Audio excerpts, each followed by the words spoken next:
ଏହି ପବିତ୍ର ଦୀପାବଳିରେ ଆପଣଙ୍କୁ ମେଡ୍ ଇନ୍ ଓଡ଼ିଆ ପରିବାର ତରଫରୁ ବହୁତ ବହୁତ ଶୁଭେଚ୍ଛା ଏବଂ ଶୁଭକାମନା।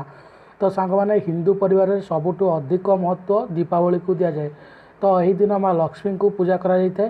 ଜ୍ୟୋତିଷମାନଙ୍କ ମତରେ ଆପଣ ଏହି ଦିନ ଯଦି କିଛି ନିର୍ଦ୍ଦିଷ୍ଟ କାମ କରନ୍ତି ତ ଆପଣଙ୍କର ପାଇଁ ବହୁତ ଶୁଭ ସେଇଟା ମନାଯାଇଥାଏ। ତ ଚାଲନ୍ତୁ ସେମିତି 10ଟି କାମ ବିଷୟରେ ଫାଷ୍ଟ ଜାଣିନେବା, ଯେଉଁଗୁଡ଼ିକୁ ଆପଣଙ୍କର ଦିନ ବହୁତ ଶୁଭ ଯିବ। ତ ନମ୍ବର ୱାନ୍ ହେଉଛି ଦିୱାଲି ଦିନ ଲକ୍ଷ୍ମୀଙ୍କର ପୂଜା କରାଯାଇଥାଏ।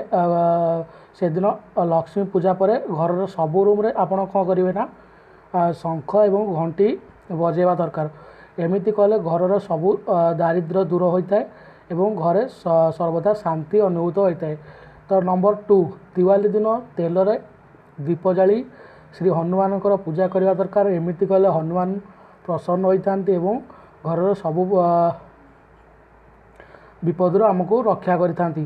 ତ ନମ୍ବର 3 ହେଉଛି ଶିବ ମନ୍ଦିର ଯାଇ ଆପଣ ଯଦି ସେଦିନ ଶିବଙ୍କୁ ଦର୍ଶନ କରିବେ ଏବଂ ତା ସହିତ ଯଦି ଆପଣ ସମ୍ପୂର୍ଣ୍ଣ ଚାଉଳ ଯେଉଁଟା କୁହାଯାଏ, ପୂର୍ଣ୍ଣ ଚାଉଳ ଯାହା କୁହାଯାଏ, ଖଣ୍ଡ ଖଣ୍ଡ ହୋଇନଥିବ ପୂର୍ଣ୍ଣ ଚାଉଳ ଯଦି ଆପଣ ଭଗବାନଙ୍କୁ ସେଠି ଅର୍ପଣ କରୁଛନ୍ତି ତ ଏମିତି କଲେ ଭଗବାନ ଶିବ ମଧ୍ୟ ପ୍ରସନ୍ନ ହୋଇଥାନ୍ତି।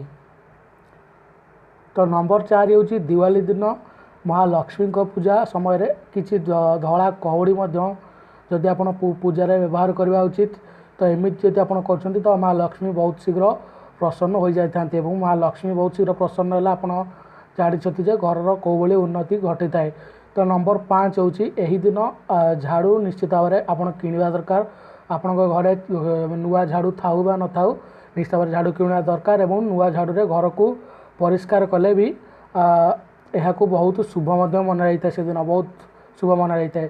ତ ନମ୍ବର 6, ଯେହେତୁ ଏହି ଦିନ ଅମାବାସ୍ୟା ହୋଇଥାଏ ତ ତେଣୁ ଆପଣ ଯଦି କୌଣସି ଓସ୍ତ ଗଛ ଯେଉଁ ରହିଥାଏ, ଓସ୍ତ ଗଛରେ ଜଳ ଅର୍ପଣ ଯଦି କରୁଛନ୍ତି ତ ଶନି ମଧ୍ୟ ପ୍ରସନ୍ନ ହୋଇଥାନ୍ତି ଏବଂ ଶନି ପ୍ରସନ୍ନ ହେବା ଦ୍ୱାରା ଆମର ଜୀବନ ମଧ୍ୟ ସୁରୁଖୁରୁରେ ଚାଲିଥାଏ। ତ ନମ୍ବର 7 ହେଉଛି ଏହି ଦିନ ଶୋଇବା ସମୟରେ ଗୋଟେ ଘିଅରେ ତିଆରି 9 ବତୀ ବାଲା ଦୀପ ଯଦି ଆପଣ ଜଳାଇବେ ତ ଏହାକୁ ମଧ୍ୟ ବହୁତ ଶୁଭ ମନାଯାଇଥାଏ। 9ଟା ବତୀ ଯେଉଁ ରହିଥିବ ତ ସେଇ ଦୀପ ଯଦି ଆପଣ ଜାଳୁଛନ୍ତି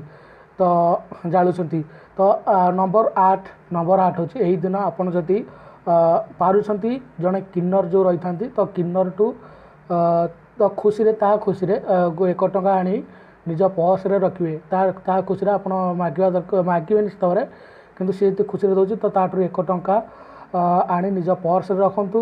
ଦେଖିବେ ପର୍ସ କେବେ ବି ଆପଣଙ୍କର ଖାଲି ରହିବ ନାହିଁ ଆପଣଙ୍କ ପର୍ସ। ତ ନମ୍ବର 9 ହେଉଛି ଦିୱାଲି ଦିନ ନିଜ ଚଉରା ମୂଳରେ ଏକ ଦୀପ ଜାଳି ଦିଅନ୍ତୁ ଏବଂ ଧ୍ୟାନ ଦେବେ ଯେମିତିକି ପଛକୁ ବୁଲି ଯେପରି ସେ ଦୀପକୁ ନ ଚାହାନ୍ତି। ତ ଏମିତି କରିବା ଦ୍ୱାରା ମଧ୍ୟ ବହୁତ ଶୁଭ କରିଥାଏ। ଏବଂ ନମ୍ବର 10 ଯେଉଁଟା ଲାଷ୍ଟ ପଏଣ୍ଟ ରହିଛି, ମହାଲକ୍ଷ୍ମୀଙ୍କର ଯେଉଁ ବ୍ରତ ରହିଥାଏ ମହାଲକ୍ଷ୍ମୀଙ୍କର ବ୍ରତକୁ ଆପଣ କମ୍ ସେ କମ୍ ସେଦିନ 108 ଥର ଯଦି ଜପ କରୁଛନ୍ତି ମା ମଧ୍ୟ ବହୁତ ଶୀଘ୍ର ପ୍ରସନ୍ନ ହୋଇଥାନ୍ତି।